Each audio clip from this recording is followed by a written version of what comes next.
नमस्कार दोस्तों, crime channel 24 पर आपका स्वागत है। कैसे हैं आप? आई होप आप सब लोग बहुत अच्छे होंगे। आज की वारदात जो है वो देहरादून की है और ये जो वारदात है ये घूमती है सिर्फ 3 लोगों में, किशोर चौहान, स्नेहलता और अमित पार्ले। ये सिर्फ कहानी 3 लोगों की है। बात 2018 की है। 15 जून 2018 को स्नेहलता अपने पति किशोर चौहान के साथ वैगनर गाड़ी में रात को 8 बजे देहरादून घूमने के लिए निकलती है रायपुर रोड से, और ये लोग जाते हैं आराघर चौकी के पास। आराघर चौकी से 20 मीटर दूर स्नेहलता अपने देवर को फ़ोन करती है और घर वालों को बताती है कि हम यहाँ आराघर चौकी के पास थे और किशोर चौहान ने मुझे कोल्ड ड्रिंक लाने के लिए भेजा, लेकिन जैसे ही मैं कोल्ड ड्रिंक लेकर वापस आई तो मुझे किशोर चौहान कहीं भी नहीं मिले। इतनी बात सुनी थी, घर वालों ने कहा कि तुम घर वापस आ जाओ।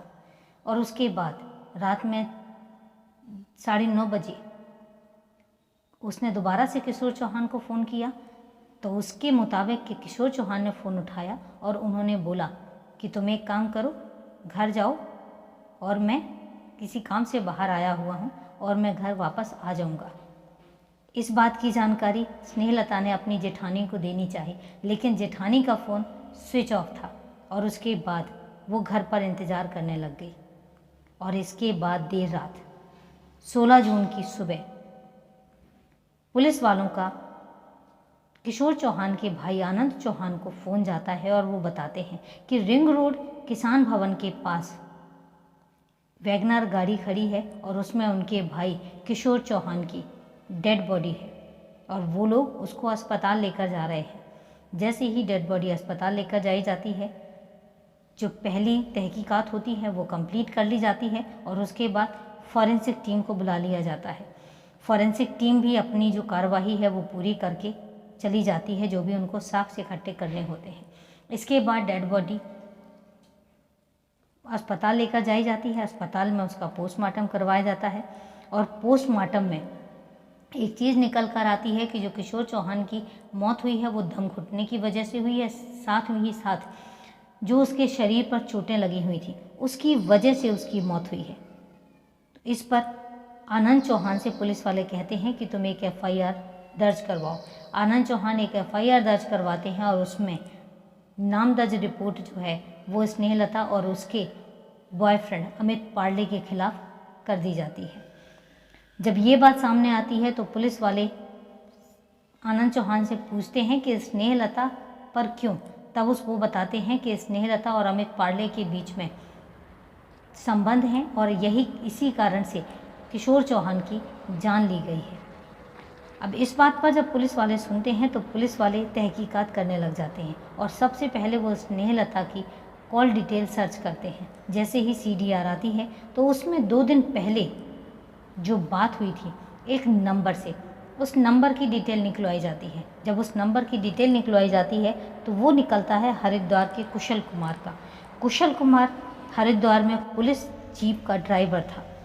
जब पुलिस वाले हरिद्वार जाकर कुशल कुमार से पूछताछ करते हैं तो कुशल कुमार बताते हैं कि ये जो नंबर है ये बेशक मेरे नाम पर है, लेकिन मैं इसको उपयोग नहीं करता हूँ। इसको उपयोग करते हैं जो हमारे सिपाही हैं पुलिस थाने के अमित पार्ले। जब पुलिस ये बात सुनती है तो वो समझ जाती है कि पूरा खेल क्या है और वो अमित पार्ले को पूछताछ के लिए देहरादून बुलाते हैं। जब अमित पार्ले और स्नेहलता देहरादून पुलिस थाने में आते हैं और उनसे कड़ी तरीके से पूछताछ की जाती है तो सारा का सारा मैटर बिल्कुल सामने आ जाता है। ज़्यादा टाइम नहीं लगता है पुलिस वालों को और ये दोनों अपना जुर्म कबूल कर लेते हैं और कहानी यहाँ से शुरू होती है। बात 1999 की है। 1999 में स्नेहलता BSc कर रही थी और वहीं पर DAV कॉलेज से अमित पार्ले BA कर रहा था। उसके बाद 2000 में अमित पार्ले की जो सर्विस है वो ITPP में लग जाती है और वे तिब्बत सीमा पर तैनात हो जाते हैं। लेकिन उसके कुछ देर के बाद ही अमित पार्ले वो सर्विस छोड़ देते हैं और पुलिस महकमे में हरिद्वार में शिफ्ट हो जाते हैं। जब वो हरिद्वार में थे इसी बीच स्नेहलता की शादी हो जाती है किशोर चौहान के साथ क्योंकि स्नेहलता भी आगे जाके शिक्षक के तौर पर रुद्रप्रयाग के पास ही शिक्षण करने लग जाती हैं। साथ ही जो किशोर चौहान है, किशोर चौहान भी शिक्षक थे और वो देवप्रयाग के पास ही शिक्षण कर रहे थे। इसके बाद स्नेहलता के 2 बच्चे होते हैं।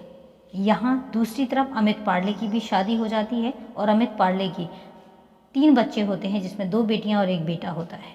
लेकिन उसके बावजूद भी इन दोनों के बीच में बातचीत का सिलसिला चलता रहता है और चूँकि कॉलेज से ही उनके बीच में गर्लफ्रेंड और बॉयफ्रेंड वाला रिश्ता बन जाता है, तो वो रिश्ता जो है वो कायम रखते हैं और बातचीत का सिलसिला और मिलने का सिलसिला बरकरार रखते हैं। इसके बाद बात आती है 2 जून 2018 की। उससे पहले हम आपको बता दें कि चूँकि स्नेहलता और अमित पाड़ले ये जब दोनों मिलते हैं तो एक बार स्नेहलता अपने पति किशोर चौहान से भी अमित पाड़ले की मीटिंग करवाती हैं, मिलवाती हैं। अमित पाड़ले से जब मिलते हैं तो वो समझ जाते हैं कि इन दोनों के बीच में कोई ना कोई रिश्ता ज़रूर है। किशोर चौहान इस बात पर स्नेहलता को मना भी करते हैं और जब भी स्नेहलता अमित पाड़ले से मिलती हैं तो किशोर चौहान इस पर ऑब्जेक्शन भी उठाते हैं और इनके बीच में झगड़े भी होते हैं। अंजाम ये होता है कि किशोर चौहान जो हैं वो डिप्रेशन में रहने लग जाते हैं और साथ ही साथ शराब के आदी हो जाते हैं और वो मोस्टली शराब पीने लग जाते हैं।